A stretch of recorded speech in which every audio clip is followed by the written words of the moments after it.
la création de l'Agence de développement économique et d'innovation. Simplement pour vous dire en préambule que vous avez répondu à un certain nombre de questions que je souhaitais vous poser. Donc voilà. Je vais quand même tenter d'y revenir. Suite à la loi NOTRe, donc, qui a porté fusion des régions, il apparaît donc logique que l'ensemble des 6 agences, Madéli, Sud de France, Transfert LR, Invest Sud, Syner Sud, LR, se fusionnent ensemble, et tout ça dans l'objectif d'une mutualisation des moyens et aussi des financements. J'entends ici faire 3 observations et questionnements sur 3 aspects.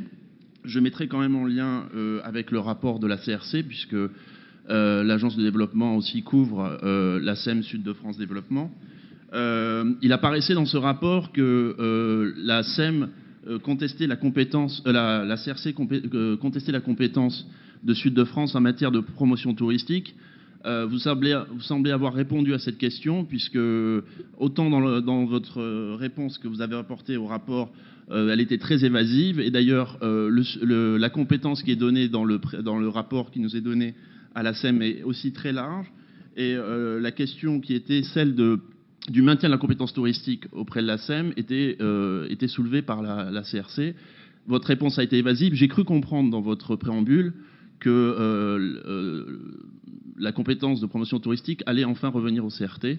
Voilà, d'autant que le rapport égratigne notamment ce domaine-là de cette non-gestion, ou cette mauvaise gestion en tout cas, la promotion touristique par la SEM Sud de France. Donc je voudrais juste que ça soit dit clairement. Ensuite, sur la forme juridique de la SEM, vous avez dit que l'association n'était pas le bon format juridique.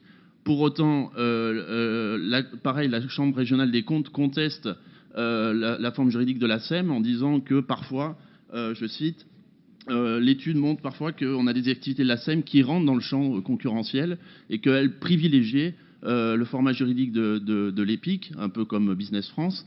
Et vous entendiez dans ce rapport indiquer que vous alliez vous engager à aller vers une structure juridique adaptée à ces objectifs. Or, je constate qu'on reste bien sous le format de la société d'économie mixte, et ce que semblait contester la CRC. Pourquoi donc ce maintien? C'était ma question dans ce format juridique. Et enfin, sur l'aspect statutaire de la SPL, hier matin, donc, vous nous avez remis un amendement qui est un demi-pas, si je puis dire, vers les groupes d'opposition.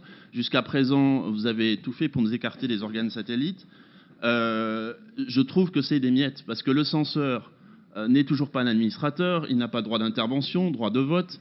Or, il n'a pas droit d'intervention, droit de vote. Or, la loi vous permet de porter le pacte d'actionnaires à 18 membres. Là, on est à 16 membres. Vous auriez pu rajouter, c'était tout à fait faisable, 2 administrateurs de plus pour faire place à l'opposition, d'autant qu'au prorata du nombre de votants de cette Assemblée, c'est bien au-delà de 8 que l'opposition rentre, au-delà de 8 sièges que l'opposition rentre dans un organe satellite. Donc je voulais vous dire qu'on n'était pas dupe de ça. Voilà, c'est en fait une simili-transparence, et les censeurs restent sous la censure. Voilà, donc il y a, si. Quand vous êtes dans un conseil d'administration et que vous ne pouvez pas intervenir, alors que la région, vous êtes conseiller régional et que la région est pilote en la matière, c'est pas satisfaisant. Voilà. Mais bon, je pense que vous achetez la paix sociale comme ça. Donc je voulais savoir pourquoi vous n'avez pas poussé le nombre de postes d'administrateurs comme les textes vous le permettent à 18 et non en rester à 16. Voilà, merci Madame la Présidente.